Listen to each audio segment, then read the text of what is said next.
제가 지난 5월 달에 우리 이제 이영만 형님으로부터 우리 대학로교회에서 좀 할 수 없냐고 이런 말을 듣고 제가 혼자 결정하기가 참 어려웠습니다. 그래서 이렇게 교회에 말씀을 드렸더니 흔쾌히 허락을 하셔서 참 이렇게 모이게 돼서 정말로 감사를 드립니다. 그렇게 결정을 하고 어떤 말씀을 주제로 하는 게 좋을까 이렇게 생각을 하다가 참 우리가 가장 많이 쓰고 있는 천국이란 말 많이 쓰시죠. 그래서 이렇게 하늘의 왕국, 그 다음에 이제 하나님의 왕국, 천년왕국이라는 것을 짧은 시간이지만 한번 터치를 했으면 좋겠다 이런 생각이 들어서 공문에 그렇게 이렇게 드렸습니다. 다음 장 일정을 말씀을 드리면 12시 40분까지 찬양의 안내가 하기로 되어 있는데 조금 늦어서 제가 가능하면 말씀은 좀 짧게 하려고 노력을 하는데 양이 워낙 많다 보니까 조금 늦더라도 이해를 해주시면 좋을 것 같고요. 그 다음에 이제 휴식을 하고 말씀 들어가기 전에 우리 이제 새로 오신 분들이 많이 있습니다. 우리 러시아에서 오신 나종렬 형님, 그 다음에 동청주에서 혹시 오셨는지 모르겠는데 오셨어요? 네, 반갑습니다. 우리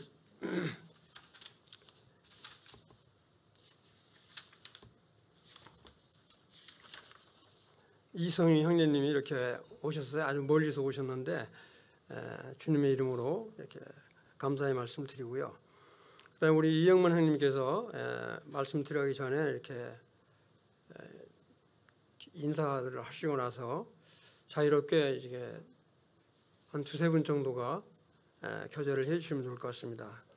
그래서 일단은 이제 1시까지 12시 30분부터 1시까지 기도 및 강고가 있고요. 그 다음에 1시부터 2시 사이에 점심이 있는데 이 점심은 저희 교회에서 자매님들이 수고하시기 어려워서 식당을 예약을 해놨습니다. 조금 비가 와서 좀 어려운데 조금만 걸어가시면 맛있는 음식을 대접을 하도록 그렇게 하겠습니다. 그리고 이제 가실 때 차를 가지고 오신 분은 또 다시 여기까지 와서 가셔야 되는 그런 번거로움이 있는데 그건 좀 이해를 해 주시고요. 그 다음에 차를 가지고 오신 분은 아까도 말씀드렸지만 홍대 주차장에 계신 분은 반드시 주차권을 받아가시기를 바랍니다. 이렇게 2시간짜리 또는 혹시 일찍 오셨으면 3시간짜리 받아가셔야지 되니까 그건 참고로 하시고요.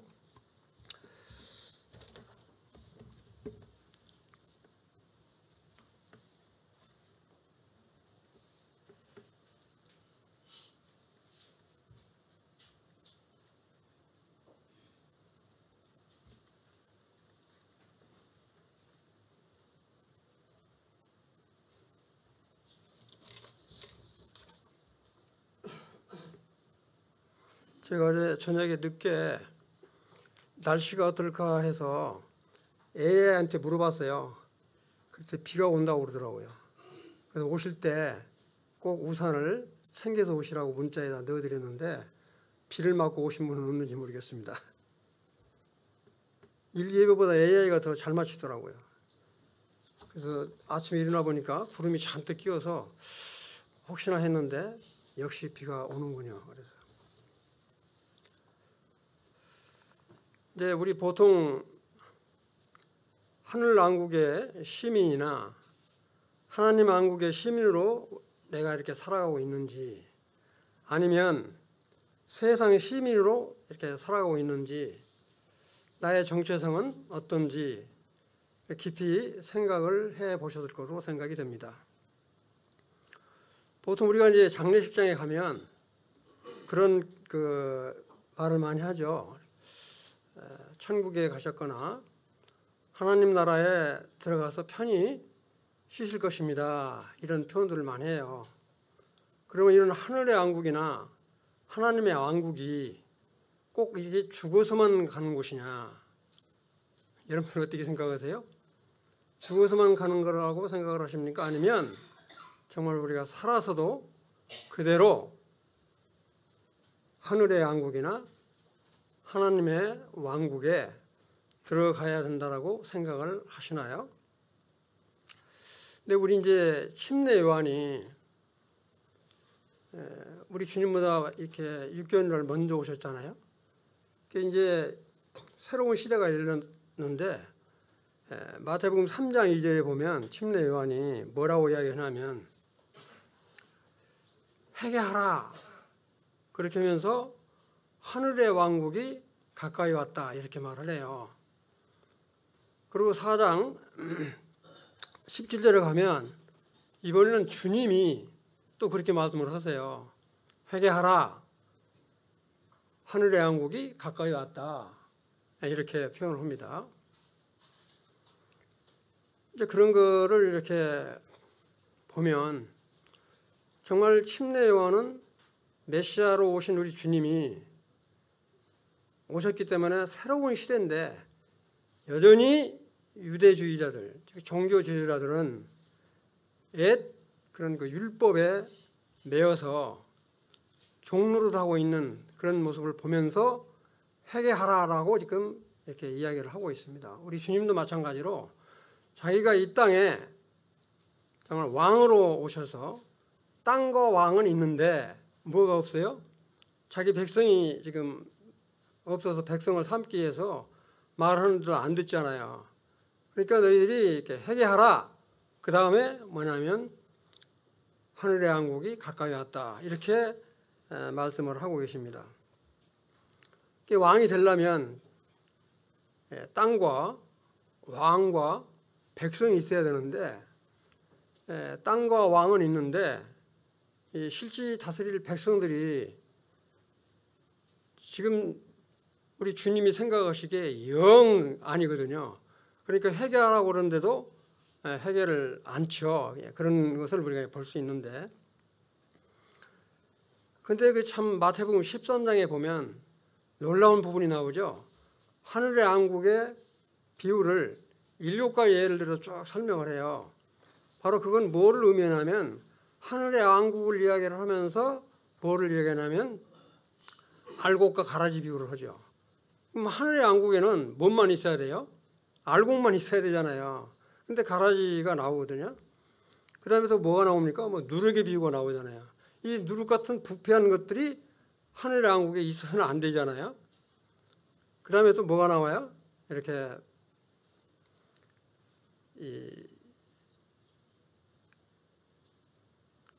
가라지는다 이렇게 겨자씨 비유를 하면서 이렇게 무성한 잎가지에 새들이 깃든다 그런 말이 나오지 않습니까?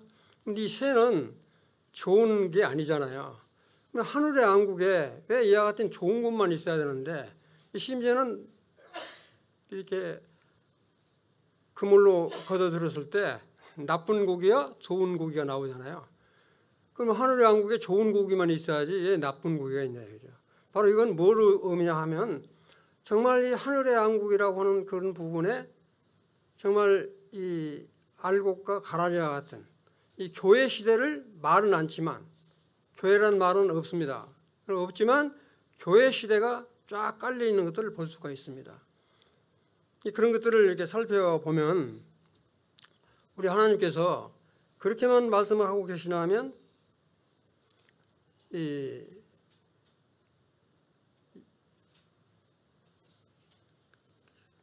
마태복음 6장 33절에 가면 어떤 말씀이 나와요? 거기 가서는 또 전혀 다르게 말씀을 하시죠. 하나님의 왕국이라는 표현을 처음으로 쓰십니다. 이렇게. 우리 주님이 하늘의 왕국이라는 말을 쓰시다가 개역개정에서는 그렇게 나와 있지 않는데 하나님의 왕국을 하는 사람에게 대해서 이제 말씀을 하고 계시는 걸 볼 수가 있어요. 그러면 이제 그런 부분들을 다시 한번 반복을 드리면 표지에다가 편을 써놨는데 여기 보시면 하늘의 왕국,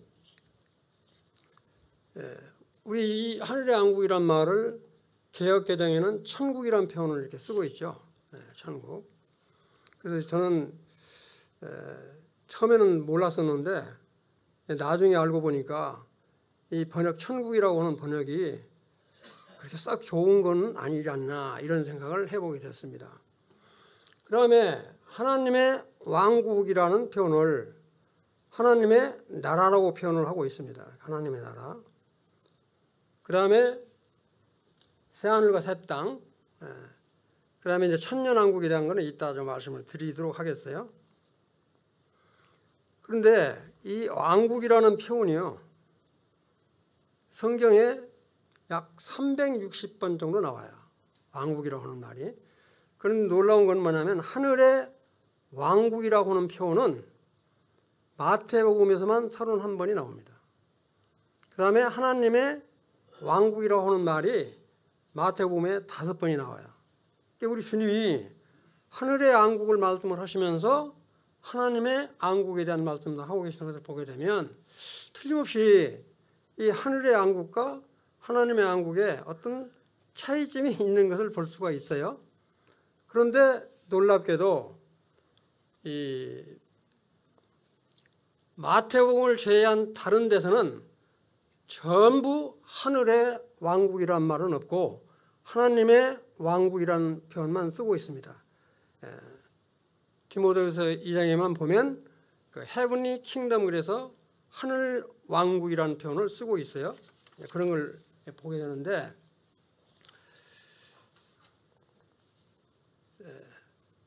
천국이란 말은, 천년왕국이란 말은 우리 성경에는 안 나와 있죠. 천년왕국이란 말이 우리 성경에는 안 나와 있습니다. 이렇게 안 나와 있는데 우리가 천년왕국, 천년왕국이란 말을 많이 쓰고 있어요. 근데 여러분도 잘 아시다시피 계시록 20장의 2절부터 7절까지 보면 천년, 천년, 천년에서 6번이 나오죠. 6천년이잖아요. 이렇게 6천년. 근데 마지막 천년이 실제 이루어지면 7천년이 되죠. 그러면 우리 주님 하나님께서 천지 창조를 할 때 며칠 만에 천지 창조를 하시죠? 엿새 만에 천지 창조를 하시잖아요. 그 다음에 7째 날에는 안식을 하더라 이렇게 나온단 말이에요. 그럼 우리가 7천년이 됐을 때는 이런 것을 따져보면 완전한 안식, 평화를 의미한다고 볼 수 있죠.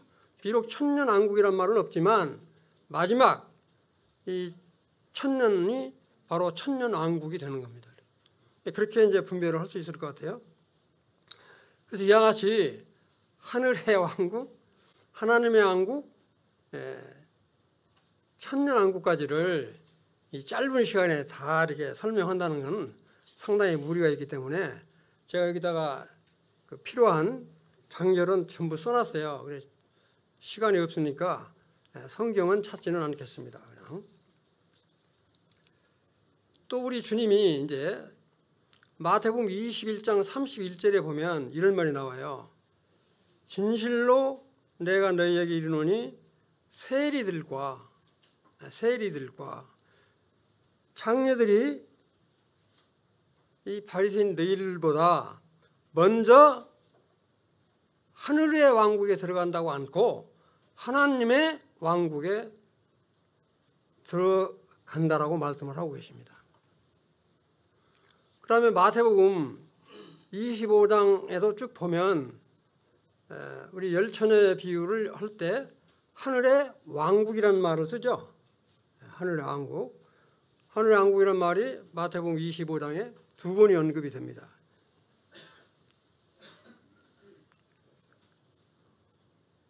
이런 걸 보면 하늘의 왕국이라는 표현을 우리 주님이 쓰실 때는 거의 유대인들을 대상으로 할 때는 하늘의 왕국이라는 말을 쓰시고요.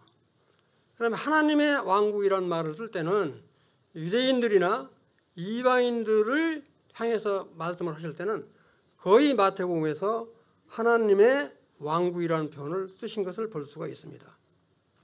아까도 말씀드렸지만 하늘의 왕국이라는 말은 이 마태복음 외에 다른 복음서는 안 나오는데 디모데후서 4장 18절 여기 보면 뭐가 나오냐면 헤븐리 킹덤이라고 그래요. 거기만 헤븐리 킹덤으로 나와요. 그게 하늘 왕국이죠. 그냥 하늘 왕국. 하늘의 왕국이 아니라 하늘 왕국으로 나오는데 이 하늘 왕국이라는 말씀이 전부 이렇게 이방인들을 상대로 한다라기보다는 조금 무리가 있지 않나 저는 그렇게 개인적으로 분별을 하고 있습니다. 근데 이제 마태복음을 제외한 다른 성경에는 거의 하나님의 왕국이라는 표현을 거의 썼고요. 그 다음 장 한번 넘겨보실래요? 네. 여기 보시면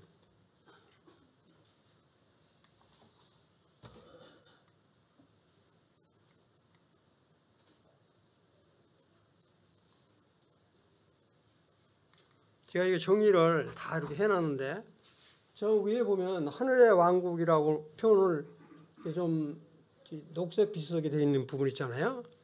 하나님의 왕국이라고 하는 부분은 마태복음에서부터 다른 데는 전부 다 하나님의 왕국이라고 표현이 된 부분이고요. 그 다음에 여기 하늘색, 짙은 하늘색, 하늘의 왕국이라는 표현은 마태복음에도 하늘의 왕국이라는 말이 아까도 말씀드렸지만 31번이 나오는데 그걸 전부 다 쓸 수 없어서 그냥 중요한 부분만 이렇게 언급을 했어요. 그리고는 다른 데서는 아까 디모데후서 4장 18절만 하나님의 하늘의 왕국이라는 표현이 있고 다른 데는 없다 이런 말씀 드렸어요. 그 다음에 이제 요한계시록 기타 이런 부분을 이렇게 언급을 했습니다. 참고로 하시면 좋을 것 같은데 저기 보시면 저 끝에 이렇게 보시면 제가 이렇게 그 화살표를 위로 이렇게 표시를 해놓는데 그건 뭐냐면 우리 주님이 십자가에 돌아가시고 이렇게 승천을 한 거. 우리 주님이 십자가에 돌아가시고 승천을 하실 때 우리 성도들하고는 뭐를 했죠? 뭘 하고 올라가셨죠? 우리 한국말로는 약혼이라고 그러고 성경에는 정혼했다고 그러죠. 정혼. 우리는 정혼하고 우리 주님이 하늘로 들려 올라가셨다고요. 유대인의 습관에 따라서는 이렇게 정혼을 하고 자기 신랑 집으로 갔다가 처소가 다 마련되면 다시 신랑이 누구한테 와요? 신부를 데리러 오죠. 바로 그와 같은 것들이 이따 말씀을 드리겠는데 그때 오게 되면 우리가 정식으로 결혼을 하게 되죠. 주님하고 정식으로 약혼했으니까 정혼했으니까 결혼을 할 소망을 갖고 다 살아가실 것이라고 생각을 하고 있습니다. 그 다음에 이제 하나님의 왕국, 하늘의 왕국은 참 이 교회 시대에 같이 이렇게 언급이 되어 있다고 보시면 되고요. 그 다음에 그 다음 장에는 아주 자세하게 언급이 되어 있는데 그 다음에 반드시 민족 심판이 있고 그 다음에 이제 천년왕국이 이루어지고 그 다음에 이제 새하늘과 새 땅, 백보자 심판이 끝나고 나면 이어진다. 이런 것만 간단하게 언급을 드리겠습니다.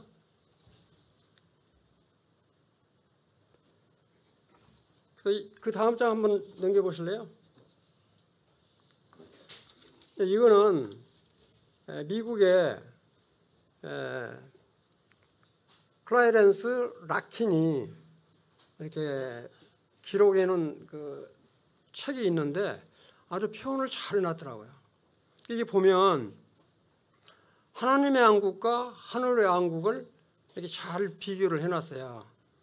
이거를 찬성하시는 분도 있을 수 있고 찬성을 못 하시는 분도 있을 수 있는데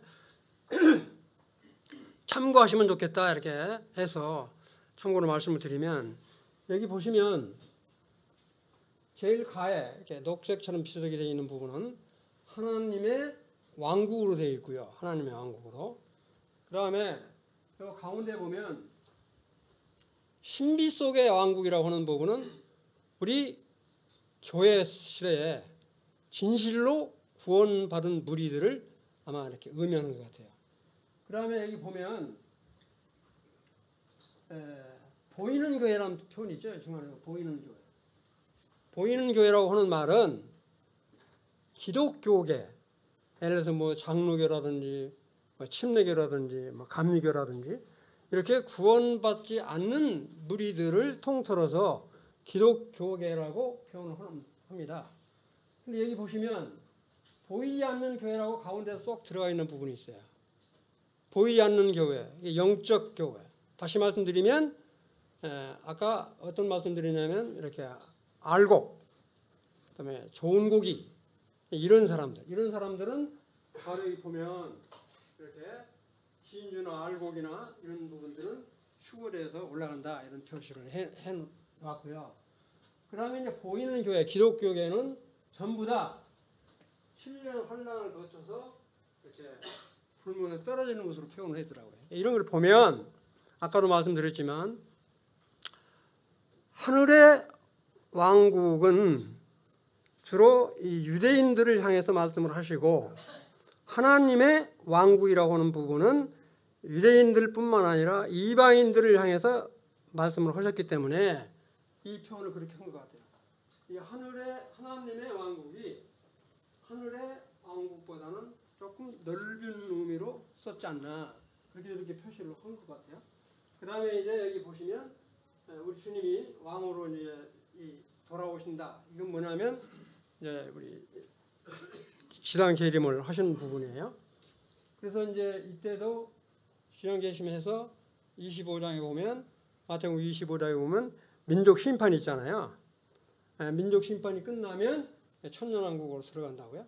이건 이따 또 말씀드리겠는데, 그 다음에 이제 곡과 마곡의 전쟁이 있고 끝나면 민족 심판이 있고 백보자 심판이 있고 그다음에 영원한 나라로 들어가는 이런 부분들을 이렇게 한 장에다가 표시를 이렇게 해놨더라고요. 이건 이제 참고로 하시면 좋을 것 같아요. 제가 말씀드리려고 하는 건 뭐냐면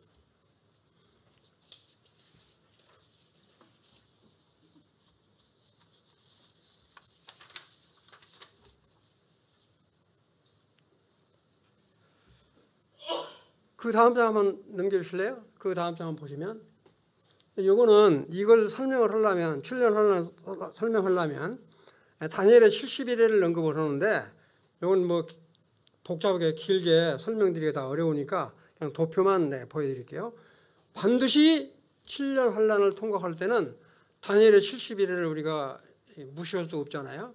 이 다니엘 70일을 보면 지금 7일은 고레스가 칙령을 내려서부터 성전이 완료할 때까지, 그 다음에 62일에 예수님이 초림에서 올라갈 때까지를 말을 하고, 그 다음에 우리 주님이 이제 십자가에 못 박혀 승천을 하시고 언제까지 지속될지는 모르죠. 알파죠. 교회 시대는 앞으로 2030년이 될지 50년이 될지 그 알파라고요. 바로 그 시대를 교회 시대라고 보면 됩니다. 그럼 교회 시대의 마지막 때가 되면 징조가 나타나죠. 그 다음 장을 넘겨서 설명을 드릴 텐데 징조가 나타나고요. 반드시 뭘 하게 되냐면 7년 환란이 시작되기 전에 우리 그리스도인들은 이제 들림받아 휴거되어 올라간다고요. 공중 올라가서 정식으로 이렇게 결혼식을 올리게 되죠. 그런 소망 갖고 우리가 살잖아요. 자매님들도 마찬가지예요. 자매님들이 뭐 자매라고 그래서 그런 게 아니고 똑같은 신분으로 가서 주님과 결혼하게 된다. 그 다음에 이제 교회 시대가 끝나면 바로 뭐냐면 한일회가 남아있죠. 한일회. 교회 시대가 얼마 될지 모르기 때문에 이렇게 표시를 했고요. 그 다음에 한일회, 이건 뭐냐면 전 3년 반, 후 3년 반으로 표시를 했는데 이것도 다니엘서 9장 27절이나 마태복음 24장 15절에 아주 자세히 언급이 되어 있으니까 이런 부분은 뭐 참고로 하시면 좋을 것 같아요. 이건 반드시 거쳐야 된다. 그 다음 장 한번 보실래요? 이게 조금 복잡한데요. 하여튼 머리를 좀 많이 썼는데 복잡한데 사실은 간단합니다. 여기 보시면 다시 한번 말씀드리면 저 앞에 보시면 주님이 이렇게 십자가에 돌아가시고 승천 볼 때 우리하고 이제 정언을 했다 이거죠. 그때부터 교회 시대로 보시면 된다 이거죠. 언제 끝날지는 모르지만 교회 시대로 온다. 이게 AD 2024년 플러스 알파라고 표시를 해놨어요. 언제일지 모르지만 반드시 이 교회 시대가 되면 뭐가 돼요? 우리가 마지막 시대라는 표현을 많이 쓰죠. 마지막 시대. 그럼 마지막 시대에 대한 징조가 마태복음 24장 5절에서 7절까지 아주 잘 언급이 되어 있습니다. 그럼 지금이 마지막 시대라고 분별하시는 분들이 많이 있죠. 저는 그게 이제 언제까지 끝날지는 모르겠어요. 이런 징조들이. 그런데 7년 환란이 되기 전에 반드시 저는 개인적으로 분별은 에스겔서 38장 39장에 나오는 곡과 마곡의 전쟁이 일어날 거다.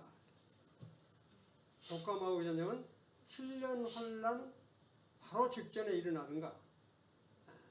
저는 이제 그렇게 분별하고 있어요. 일어난다. 그게 우리가 잘하면 우리가 볼 수도 있고요.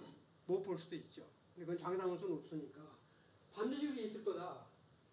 7년 환란 전에 이 곡과 마곡의 전쟁이 끝나고 올라갈지는 모르지만 하여튼 7년 환란 전에는 우리 그리스도인들은 휴거대에 올라간다. 구원받은 성도들은. 그리고 이걸 보통 우리가 전천년이라는 표현을 많이 쓰잖아요. 세대주의는 그렇게 분별하고 있는데 그런까지 길게 설명드리지 않아요. 하여튼 그렇게 올라간다. 커서 이렇게 좀 한번 올리실래요? 커서. 네. 다 한 번에 다 올려버렸는데 이거 보시면 제가 좀 서툴러 가지고요 한다고 했는데 여기 보면 이게 교회 시대는 하늘의 왕국과 하나님의 왕국이 있다 표시를 해놓은 거고요. 그 다음에 여기 이거 안 나오네? 네, 이거 뭐냐면 마지막 징조는 노아 때와 롯 때와 같다라고 분명히 성경에 언급을 하고 계시잖아요.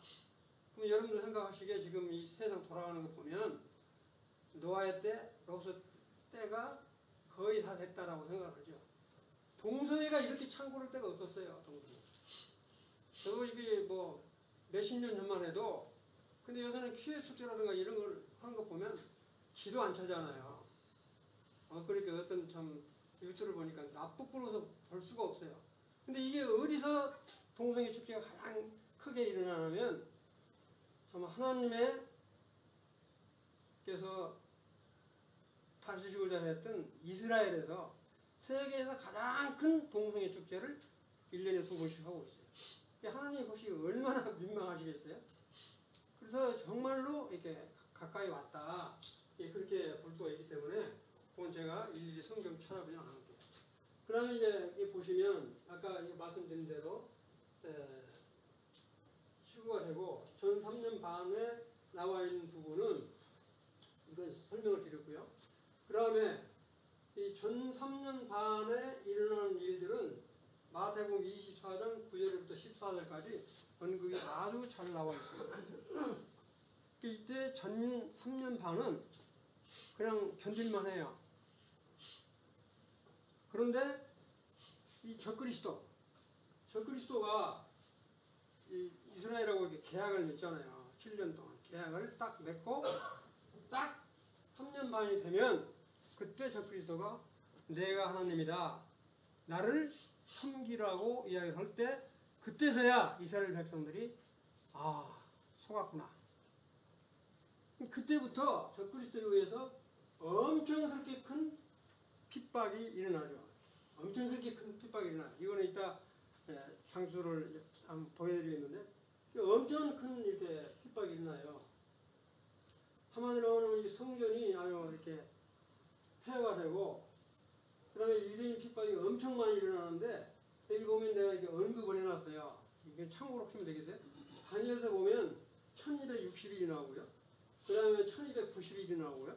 뭐 1335일이 나오고요. 2300일이 나오고 그래요. 이 설명은 제가 안 할게요. 시간이 없으니까. 이와 같은 것들이 다니엘서에 정확히 언급이 되어 있기 때문에 반드시 이 7년 환란은 일어난다. 다음에 이제 이게 다 끝나고 나면, 대환란이 끝나고 나면 우리 주님이 지상 재림을 해요.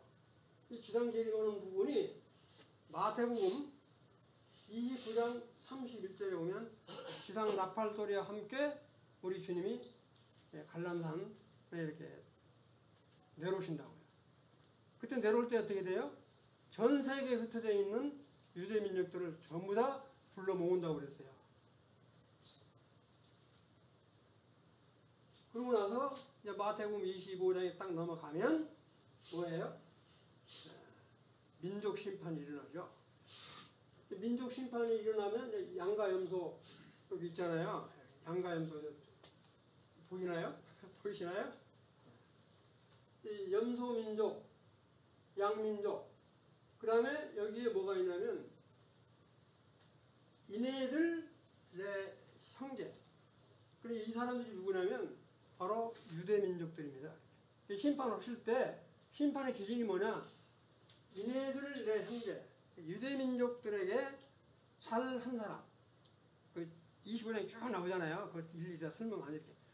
전부 그렇게 해서 잘한 사람은 오른쪽에, 그렇지 않은 사람은 왼쪽에. 이게 민족 심판이죠. 성경을 일일이 찾아보면서 하면 좋은데 그렇게 이제 쭉 나와요. 25장에. 민족 심판이 끝난다고요. 민족 심판이 끝나고 바로 이제 천년왕국이 이루어질 때 이 중요한 건 이거예요. 천년왕국에 들어가는 사람은 어떤 사람이 들어가냐? 우리 그리스도인들은 이미 휴거돼서 올라가 버렸기 때문에 우리들은 천년왕국에 들어가고 못 들어가고는 전혀 상관없어요. 걱정하실 거 없어요. 이미 주님과 함께 다스리러 내려온 사람이기 때문에. 근데 천년왕국에 들어가는 사람은 누구냐? 이스라엘 민족 중에서, 유대 민족 중에, 이스라엘 민족 중에서 끝까지 믿음으로 지킨 사람들이 있죠. 믿음으로 끝까지 지킨 사람. 또 이방 민족 중에서 끝까지 지킨 사람이 만약 있다고 한다면, 정말 구원받은 사람이 있다고 한다면 7년 한란 동안에 그런 사람들이 천년왕국에 들어가요. 7년 할 때 구원받은 사람이 천년왕국에 들어가서 천년왕국 시민이 된다고요. 우리 구원받은 성도는 금방도 말씀드렸지만 그 외니까. 근데 이 천년왕국에 딱 들어가서 아들, 딸 낳고 잘 살아요. 천년왕국에 들어가서 아들, 딸 낳고 잘 사는데 그 아들, 딸 낳고 난 아이들이 부모님들이 믿었던 믿음에 따라서 잘 믿으면 얼마나 좋겠어요? 그런데 아담의 후손이라 거기서 하나님을 대적하는 자녀들이 많이 태어난다고요. 그래서 천년왕국 때는 바로 7천년 동안에 우리 주님이 밑바닥 없는 구덩이에 사탄 마귀를 가둬버린다고 그랬죠. 그 믿으시죠? 아이, 그 성경이 뭐 그렇게 나오니 진짜 그러냐고 그렇게 말씀하시면 할 말이 없고, 무정에 가뒀다가 천년왕국이 끝날 때쯤 되면 무정에서 사탄을 놓아준다고요. 그럼 사탄이 풀려나온 사탄이 천년 왕국 동안에 태어난 불신자들하고 짝을 해서 반란을 일으키는 전쟁이 바로 요한복음 20장에는 곡과 마곡의 전쟁이에요. 그래서 20장에 나오는 곡과 마곡의 전쟁하고 에스겔서 38장 39절에 나오는 곡과 마곡의 전쟁은 이름은 같은데 그 시기가 완전히 달라요. 무슨 말인지 이해되시죠? 그래서 그와 같은 민족 심판이 천년왕국이 들어가고 이제 이 천년왕국이 끝나고 이제 백보라 심판이 통과된 다음에는 여기 이제 그 표시는 안 나오는데 새하늘과 새 땅으로 이제 들어간다. 이건 이따가 이제 그림으로 이제 보여드리겠는데, 그래서 이와 같은 역사는 하여튼 저는 그걸 소망하고 있습니다. 개인적으로는 7년 환란을 겪지 않고 이렇게 휴거되기를 바라는 그런 소망. 정말 저는 그 소망으로 사는 것 같아요. 이 세상 보면 너무너무 스트레스 받을 때가 많잖아요. 저만 그런 게 아니고 다 아마 그럴 것으로 보이는데, 그러면 그 다음 장 한번 보이실래요? 그 다음 장. 여기 잠깐만요. 이거 한번 눌러보세요. 이 성전을 짓게 되는데, 그거 안 보이는데, 이 성전을 짓게 되는데, 이 제3성전을 지금 이미 이스라엘에서는 성전 건축위원회에서 성전을 짓기 위한 기물들을 다 준비를 해놨다고 해요. 완전히. 심지어는 붉은 염소 있죠? 붉은 염소. 민수기에 나온 붉은 염소까지도 준비를 다 해서 놓고 있다. 그런데 어디다가 성전을 세워야 될 것인가? 성전 터를 지금 못 잡고 있는데, 보통 이제 성전 터를 여기에 이슬람 황금동 사원 있죠? 여기가 아니냐 이렇게 분별들을 많이 하고 계시는데, 성경학자들은 여기는 아니다. 여기는 아니다. 어디냐? 이 이슬람 황금동 사원 앞에 아크사 모스크라고 하는 이 데가 있어요. 여기가 이제 비다. 그 다음 장 한번 보실래요? 그래서 이거는 이제 이 다윗이 기원샘을 할 때 실제 성전터는 어디가 있냐? 아까 말하는 황금동 사원이 아니라 이렇게 기원샘이 있는 여기가 성전터라고 그렇게 다 이렇게 분별을 하고 있다고 해요. 그러니까 이게 그냥 무조건 성전을 짓게 되면 아랍군하고 이스라엘하고 큰 충돌이 일어날 텐데, 비껴서 얘기라고 한다면 어떨까 이런 생각을 해보게 됩니다. 그래서 여기 기원샘으로 지금 이렇게 성경학자들은 그렇게 이제 분별을 하고 있어요. 그 다음에 한번 여기 그 다음 장 한번 보실래요? 네. 바로 말하면 여기가 이제 기원샘, 다윗의 도시라고 그러죠. 여기에 성전터가 아니겠느냐 이렇게 분별을 하고 있습니다. 그래서 이 성전은 모든 같은 성전을 짓기 위해서 기물은 다 준비가 되어 있다고 해요. 그래서 이게 이제 어느 시점에 아마 지난번에 한번 그런 말을 했었죠. 미국의 그 대통령 원래 이름이 안 나 생각이 안 나지. 트럼프 때 성전을 건설을 하려고까지 했다 이런 말이 있어요. 있기는. 근데 이번에 만약에 대통령이 되면 그러고로 남을 사람이 아닌가 이렇게 생각이 드는데, 하여튼 이제 예를 들어서 말씀드린 겁니다. 자, 그 다음 장. 이게 이제 여러분들이 잘 아시다시피 기원샘과 실로암 연못가는 불이 뚫어져 있는 거. 지금도 물이 엄청스럽게 많이 나옵니다. 이렇게.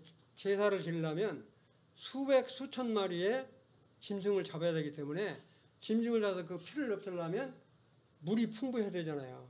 기원샘처럼 지금도 물이 많이 나오는 데가 없대요. 그래서 여기가 아니겠느냐? 여기가 아니겠느냐? 이렇게 분별을 하고 있으니까 그건 이제 참고로 하시면 좋을 것 같아요. 네, 그 다음 장. 네, 그 다음. 네. 지금 이제 7년 환란 때 대환란, 우리가 말하는 전 3년 만, 후 3년 반 때 우리 인재앙, 뭔 재앙이 있냐면 인재앙이 있고 나팔재앙이 있고 대접재앙이라고 하고요. 대접. 또 어떤 사람은 병재앙이라고 합니다. 병재앙. 병이라고 하는 뭐냐면 쏟을 때 대접은 이렇게 터져서 쏟아지잖아요. 근데 병은 그냥 한창 쏟아지기 때문에 병재앙이다 이렇게 이야기해요. 이런 재앙이 되는데, 저도 처음에는 성경을 읽을 때 일곱 재앙이 다 끝나면 그 다음에 일곱 나팔재앙이 끝나고, 일곱 나팔재앙이 끝나면 일곱 대접재앙이 끝나는 거로 그렇게 이해를 했어요. 근데 이 성경은 잘 보면 절대 그렇게 안 돼 있다. 어떻게 되냐면 지난번에도 말씀드린 것 같이 7년이 있는데 인재앙은 조금씩 이렇게 나오다가 7년 딱 되면 끝나요. 여러분 잘 아시는 계시록 7장에 보면 6장에 보면 인재앙이 거의 끝난다고요. 마지막 재앙이. 그런데 그 다음에 나팔 재앙이 불기 시작하는데 이 나팔 재앙이 여기서부터 이렇게 이어지는 게 아니라 나팔 재앙이 후 3년 반 동안에 왕창 쏟아져요.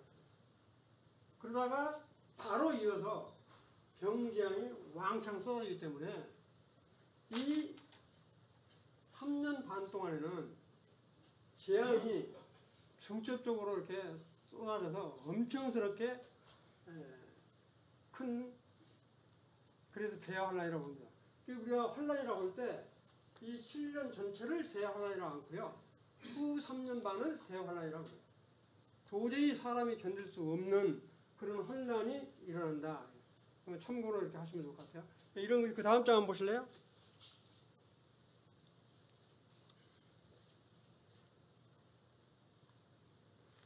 요거는 이제 조금 그림을 크게 했는데 일곱인, 일곱 나팔, 호리병, 여기가 이제 대접, 그 다음에 여기가 이제 일곱 대접으로 이렇게 쏟아붓는 재앙들이 이렇게 표시된 것을 언급을 했습니다. 참고로 하시고요. 그 다음 장 한번 보실래요? 이제 이거는 제가 성경 전체, 계시록 전체를 언급을 이렇게 해놓은 거예요. 여기 보면 과거, 현재, 미래, 오는 세대, 그 다음에 이제 지상재림, 천년왕국, 세상과 세상에 쭉 이렇게 언급을 했는데 이걸 표시하려고 이렇게 해놓은 겁니다. 여기 보시면 지상 7년 환란의 심판도 일곱인 일곱 나팔 되면 이렇게 성경에는 그렇게 언급이 되어 있어요. 근데 이와 같은 재앙이 하여튼 여기에 7년 환란 딱 7년 되면 왕창 쏟아진다. 그걸 표시를 한 거예요. 이어져서 이렇게 되는 게 아니고 동시에 쏟아지기 때문에 그 재앙의 피해라든가 이런 부분들을 제가 성경을 찾아서 일일이 하기가 그러니까 하여튼 한번 그 피해를 보시면 너무너무 엄청스럽기 때문에 심지어는 이거 나오잖아요. 이렇게. 피가 얼마나 많이 흘러서 하냐면 말굴레 높이로 300km가 흘러간다고 그러잖아요. 14장에 보면 끝에 나와 있어요. 그러면 어떤 사람이 그것도 계산을 했더라고요. 300km가 이 굴레 높이 한 1.5m 높이 정도로 해서 흘러가려면 몇 억명 정도가 죽어야 그런 피가 흘리겠는가. 그래서 하여튼 그렇게 막심한 피가 난다는 것을 이렇게 한 도표로 표시를 한 겁니다. 절대로 일일이 보지는 않을게요. 그 다음 장을 이렇게 한번 보실래요? 이렇게 커서 조금 옮겨주실래요? 이건 실질적으로 커서 다 올리세요. 여기 보시면 3대 7중재앙이라고 표현을 그렇게 하는데 여기 보면 일곱 재앙은 일곱 인이 떼주면 바로 일곱 나팔이 나오잖아요. 근데 이때 보면 지진과 천재의 혼란 같은 게 엄청스럽게 많이 나기 때문에 그러면 참고로 보시는데 그 다음에 이제 놀라운 거는 우리가 보통 아마겟돈 전쟁 이런 표현을 많이 쓰잖아요. 그거는 일곱 나팔 재앙, 여섯째 나팔 시작할 때 계시록 9장에 보면 언급이 되어 있어요. 참고로 하시고요. 그 다음에 이제 이 일곱 대접에 일곱 대접이 나올 때 엄청스럽게 큰 이제 우박이 쏟아지고 그래요. 그 다음에 이제 더 놀라운 건 뭐냐면 이 일곱째 나팔이 딱 시작될 때 이런 큰 재앙이 일어나지만 천년왕국 시작을 알리는 부분이 11장 계시록 11장에 이렇게 언급이 되어 있어요. 그런 걸 보면 이런 부분으로 연결된다 이렇게 보시면 돼요. 그 다음에 이제 이 바벨론 멸망이 이제 끝나는 것으로 되어 있습니다. 이런 걸 보면 성경 전체를 놓고 보더라도 재앙은 계속 이게 중첩적으로 일어난다. 이렇게 인재앙 다 끝나고 나고 나팔재앙 끝나고 나팔재앙 끝나고 그다음에 이제 병재앙이나 대접재앙이 끝나는 건 아니다. 하여튼 7년을 기준으로 해서 후 3년 반에 이런 재앙이 동시다발적으로 쏟아지니까 우리 사람들이 도저히 견딜 수 없는 그런 환란에 휘말리게 된다. 이렇게 이해를 하시면 될 것 같아요. 그 다음에 이거는 이제 실질적으로 표만 보고 넘어갈게요. 뭐냐면 다음 장. 이건 뭐냐면 에스겔서 40장부터 47장까지는 천년왕국에 대한 것들을 언급을 다 이렇게 해놨어요. 그래서 40장부터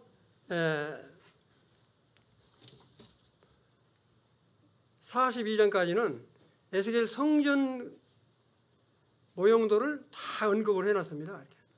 이렇게. 그건 이제 참고로 하세요. 실제 있는 일이니까. 그 다음 장 한번 보시면 이 성전에 지금 우리 솔로몬 성전에는 분향단과 등잔대, 전설병, 휘장이 있었죠. 네? 그 다음에 밥귀가 있고 그러잖아요. 그런데 에스겔 성전에는 뭐가 없어요?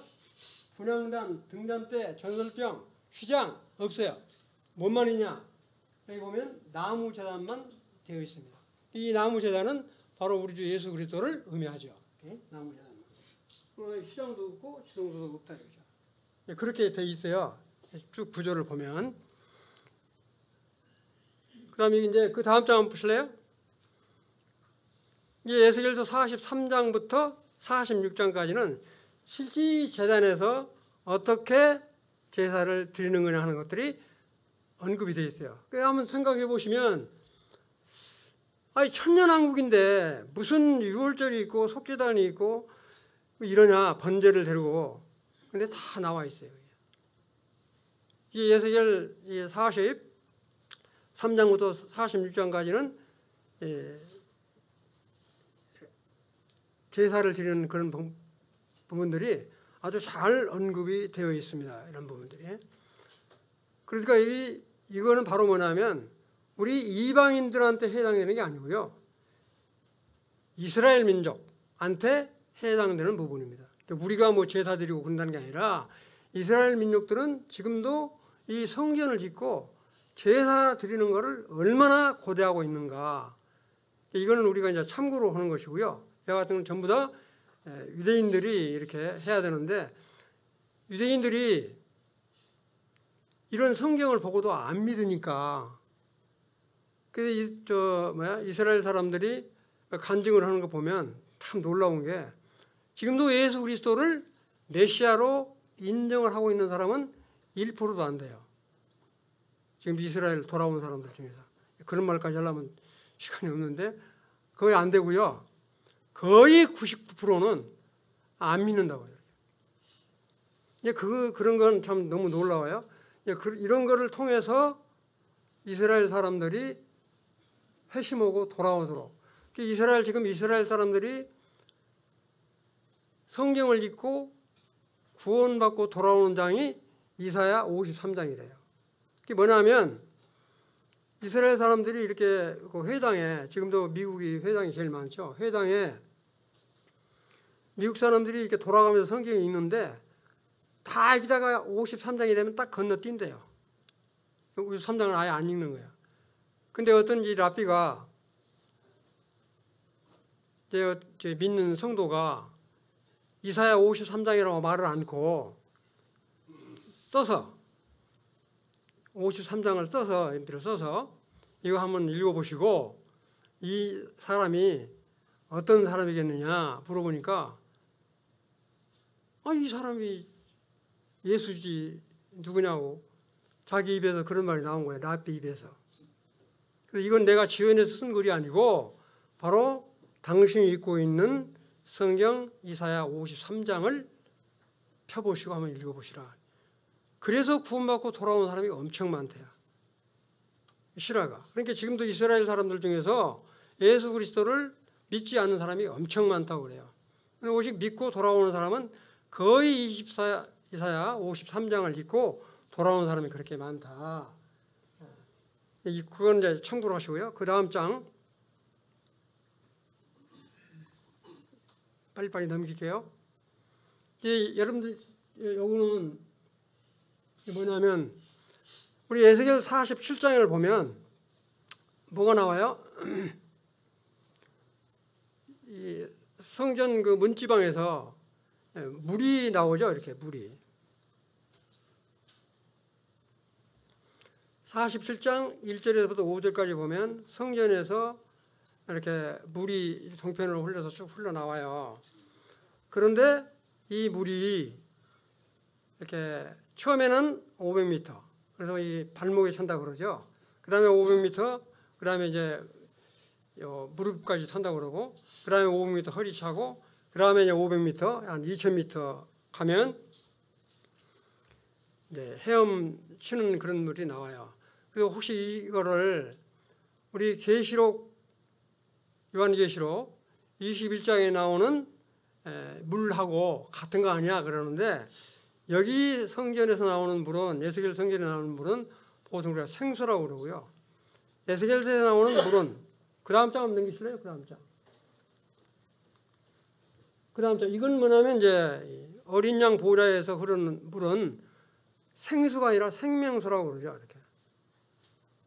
생수하고 생명수는 다릅니다. 근데 흔히 아까 에스겔서 성전에 나오는 물하고 계시록 22장 1, 2에서 나오는 물이 같은 것으로 분별을 하는데 다르다. 그 다음에 이제 놀라운 게 이와 같이 이 아까 봤던 그 이렇게 에스겔서 47장 1, 5절에서 나오는, 이거 말고 앞전에 나오는 그거 한 번만 더 보여주실래요? 앞으로 되돌아가가지고, 이거 이렇게 지금 흘러나오잖아요. 이 물이 흘러서 어디까지 가냐면 홍해까지 흘러간다고요. 이렇게 홍해까지. 그러니까 지금 말은 사해도 다 덮여서 넘어가요. 그런데 이 천년왕국 때 놀라운 건 뭐냐면, 이렇게 물이 흘러가는데 이 놀라운 게 뭐냐, 쭉 한번 넘겨보실래요? 다음 장. 지금 여기 보시면, 성경에 보면 에스겔 47장 11절에 보면 뭐가 나오냐면, 그렇게 이 생수가 쭉 흘러가더라도 반드시 거기에는 짐벌과 수렁이 나온다. 이렇게. 이건 뭘 의미합니까? 천년왕국 때는 아까도 말씀드렸지만 반역자가 이르는 것과 마찬가지로 이와 같은 생수의 물이 흘러가지만 이처럼 아직 정화되지 않는 갯벌과 짐벌과 같은 땅이 남아있다. 이건 바로 뭘 의미하느냐, 천년왕국 때 불신자들이 남아있다라고 하는 것을 비유적으로 볼 수가 있습니다. 무슨 말 이해되시죠? 그 다음에 이제 쭉 넘기세요. 이제 다 거의 끝나가는데, 이건 이제 뭐냐면 이스라엘 분배 땅입니다. 이렇게 정확히 나와 있어요. 이건 길게 설명 안 할게요. 여기 보면 이제 거룩한 땅이라고 그래가지고 왕의 땅이 있고, 그 다음에 왕들의 제사장의 땅이 있고 레인들의 땅이 있고, 그러니까 이런 지파별로 아주 정확하게 분배가 되어 있습니다. 지금 현재 이스라엘 그 가나안 지파에 나눠주는 거하고는 또 달라요. 전혀 다르게 언급이 되어 있는 걸 볼 수가 있다. 그 다음에 이제 마지막, 그러면 넘겨보세요. 이건 이제 여러분 잘 아시다시피 이 새하늘과 새 땅, 그래서 거기서 하늘에서 예루살렘 성이 내려온다고 그러죠. 예루살렘 성이 가로 세로 2200km니까 우리나라보다 훨씬 크겠죠. 가로 세로 2200km 높이까지. 그러니까. 근데 예루살렘 성이 하늘로부터 내려온다고 되어 있지 어디에 내려온다고는 되어 있지 않아요. 그러니까 내려오다가 공중 어디에 수dob이 돼가지고 여기에 있는 사람이 몸이 변화돼서 끝까지 왕래하게 될지 어쩔지는 모르지만 하여튼 그런 상태다. 그래서 우리가 언젠가는 천년왕국에서 이렇게 새 예루살렘 성에 우리도 통치하는 그런 영역에 있지 않을까, 그런 소망이 있으시죠? 우리가 그런 소망 갖고 사는 거예요. 이런 말을 하면 참 꿈 같은 이야기 한다고 생각할지 모르지만, 이런 우리가 믿음의 약속을 소망 삼고 살아가지 않으면 우리가 정말 헛것이죠. 제가 이제 거의 다 이제 마치겠습니다. 이렇게 제가 공문을 보낼 때 이 시대의 교훈이라는 표현을 이렇게 썼는데, 그건 우리가 주목하는 것은 보이는 것이 아니요 보이지 않는 것이니 보이는 것은 잠깐이요 보이지 않는 것은 영원함이라. 그래서 고린도후서 4장 18절에 말씀을 이렇게 언급을 드렸습니다. 제가 시간을 좀 빨리 끝낸다는 게 너무 오버돼서 죄송합니다. 이상 마치고요. 그 다음에 끝장 한번 보여주실래요? 제일 끝? 예, 여기. 지금 여기 있는 건 아까 설명을 드렸던 것 다시 한번 보시면, 이후로 이영만 형님께서 나오셔서 좀 말씀을 해 주시고요. 그 다음에 시간 되는 대로 말씀을 한 두서너 분 나와서 말씀을 해 주시면 좋을 것 같습니다. 이상으로 마치겠습니다. 감사합니다.